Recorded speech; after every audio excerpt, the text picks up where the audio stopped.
Olá pessoal, tudo bem? Espero que vocês estejam bem, vocês estejam gozando de saúde e que as crises depressivas não sejam tão constantes na nossa vida, apesar da situação pela qual a gente tem passado.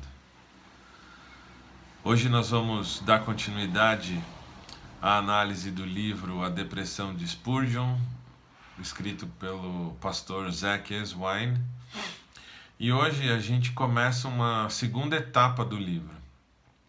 Agora, essa segunda parte do livro é dedicada a pessoas que querem trabalhar com quem sofre de crises depressivas. Essa parte 2, agora o autor começa a trabalhar questões que estão relacionadas a como que as pessoas que sofrem de depressão podem ser abordadas, como que a gente vai trabalhar essas questões com essas pessoas que sofrem. Então, é um momento do livro que também serve para o doente de depressão, porque muitas vezes a experiência de quem sofre de depressão vai ser extremamente útil para ajudar a quem está passando por essas crises. Então essa segunda parte é importante por causa disso. E o autor vai trazer vários insights, né, várias ideias importantes com relação à depressão e com relação ao doente que sofre de crises de depressão. O capítulo 5 começa com uma citação de Spurgeon extremamente importante que vale a pena a gente considerar agora. De forma especial, não julgue os filhos e as filhas da aflição. Não permita incriminações mesquinhas acerca dos aflitos, pobres e desanimados. Não se apresse em dizer que eles devem ser mais valentes e exibir uma fé maior. Não pergunte por que estão tão exasperados e absurdamente temerosos. Não, eu lhe imploro, lembre-se de que você não entende o seu semelhante. Essa é uma afirmação muito importante para iniciar esse capítulo, ou pelo menos para iniciar essa parte em que o autor vai se dedicar a explicar como que a gente pode ajudar essas pessoas que sofrem de crise de depressão. Existem coisas que precisam ser colocadas aqui, precisam ser colocadas de maneira muito clara. Quem sofre de crise de depressão muitas vezes é vítima de preconceito. E por que vítima de preconceito? Porque muitas vezes quem sofre de depressão recebe uma série de adjetivos que não tem nada a ver com a situação, não é?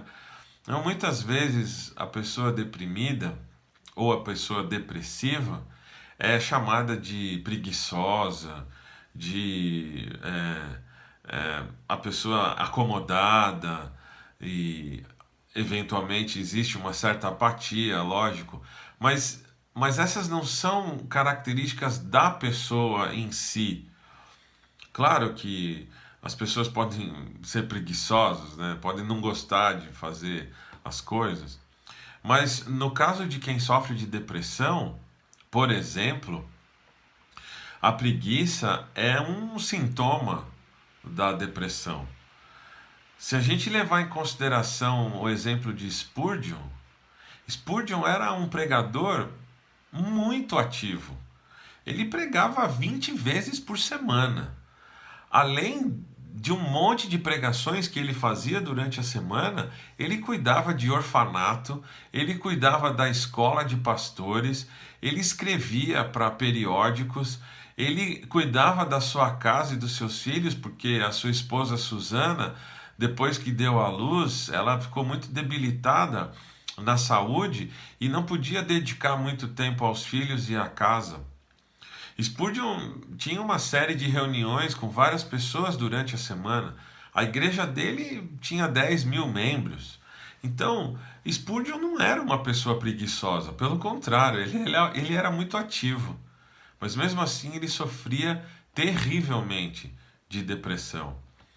Vejam essas duas outras citações que o autor traz de Spurgeon.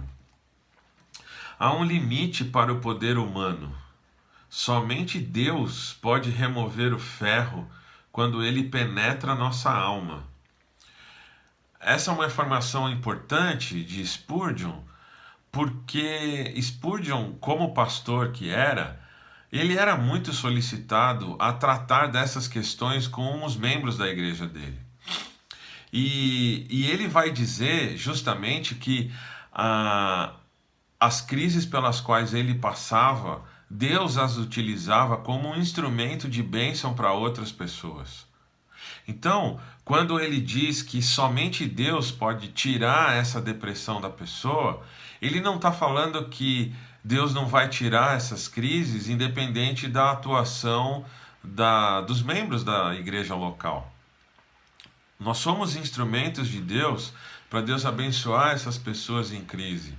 Mas a gente tem que estar muito claro, a gente tem que ter muito claro na nossa cabeça de que o mal que a depressão causa, Deus vai tratar, né? Deus vai curar. Pode usar um remédio ou pode não usar um remédio para as depressões. O fato é que existe um limite, né? Entre a pessoa que busca ajuda e quem quer ajudar essas pessoas. Veja essa outra citação do Spurgeon. A dura verdade é que depressões graves não desaparecem da noite para o dia. Isso é extremamente importante. Para quem vai lidar com quem sofre de depressão, isso precisa estar muito claro na nossa cabeça. Crises depressivas não desaparecem como uma gripe. Crises depressivas demoram para desaparecer.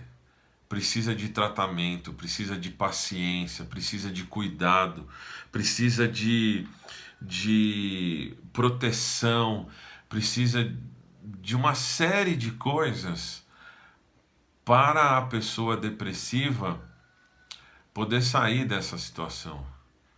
Remédios ajudam, é evidente que ajudam. Se as crises depressivas são de causas biológicas, né, de causas fisiológicas, e remédios podem ajudar nesse sentido. Mas os remédios também são limitados na sua ação. Nós que queremos auxiliar pessoas em depressão também somos limitados na nossa atuação. Por isso que existe essa ideia de que o depressivo é uma pessoa preguiçosa.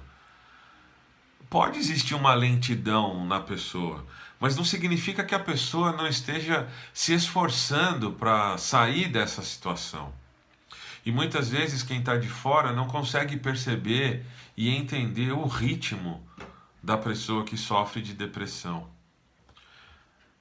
O autor vai trazer outras duas citações de Spurgeon importantes para a gente saber como lidar com essas situações. Veja só. Em que você fica perturbado, perplexo, preocupado e incomodado. E talvez não seja sobre qualquer coisa tangível.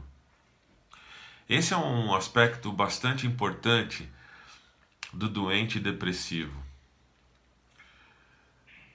Eu sei dizer a causa de uma gripe, eu sei dizer a causa da tuberculose, a causa de uma pneumonia.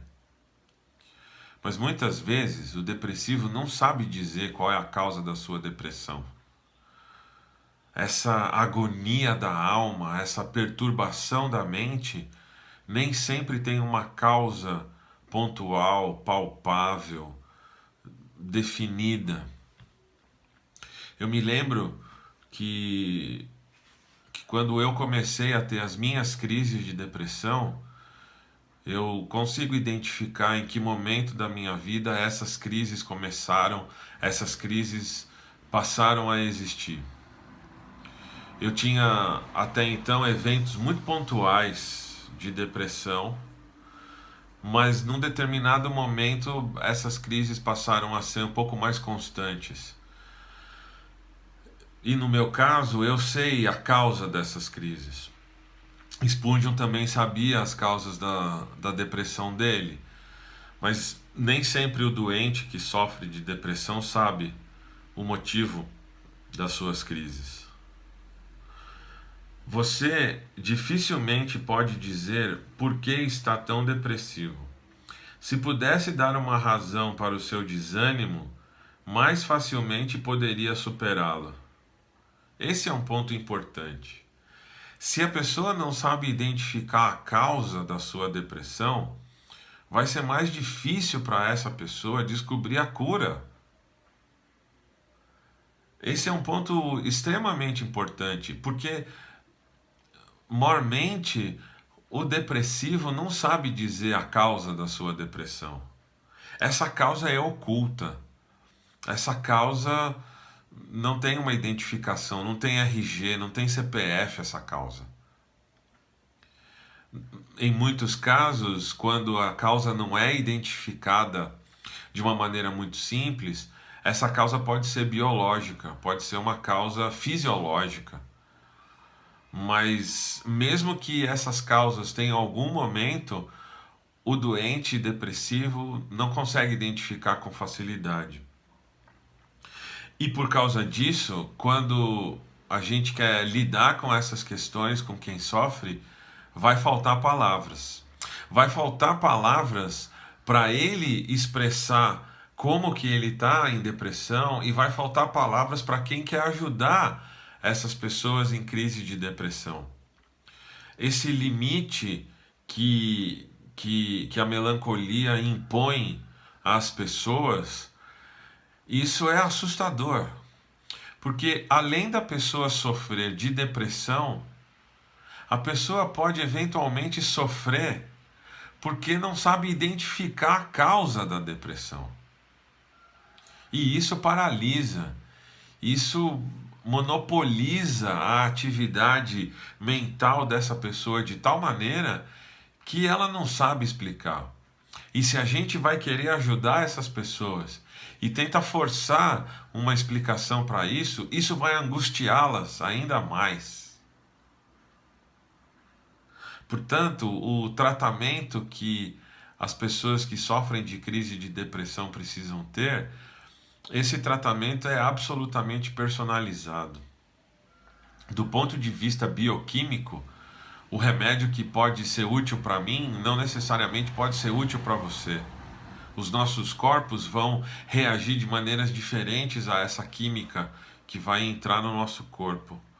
Então, a abordagem é muito específica e a gente precisa ter cuidado quando vai querer ajudar outras pessoas que sofrem disso. Veja o que Spurgeon fala ainda sobre essas situações. Qualquer um que já tenha realmente estado doente sabe que o nível de tolerância para a doença é baixo. Uma vez que as rosas de melhoras começam a murchar, tudo muda. Compaixão e cuidado se tornam fardos e a vulnerabilidade se transforma em fraqueza.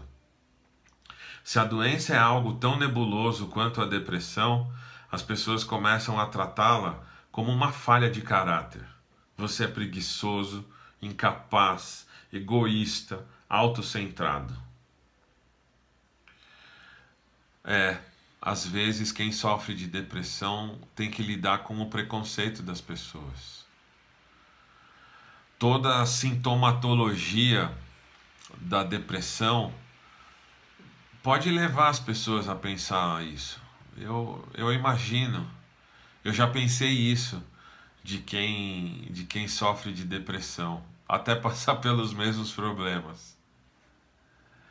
Eu procuro ser ativo a maior parte do tempo, mas a preguiça é um grande mal contra o qual eu luto.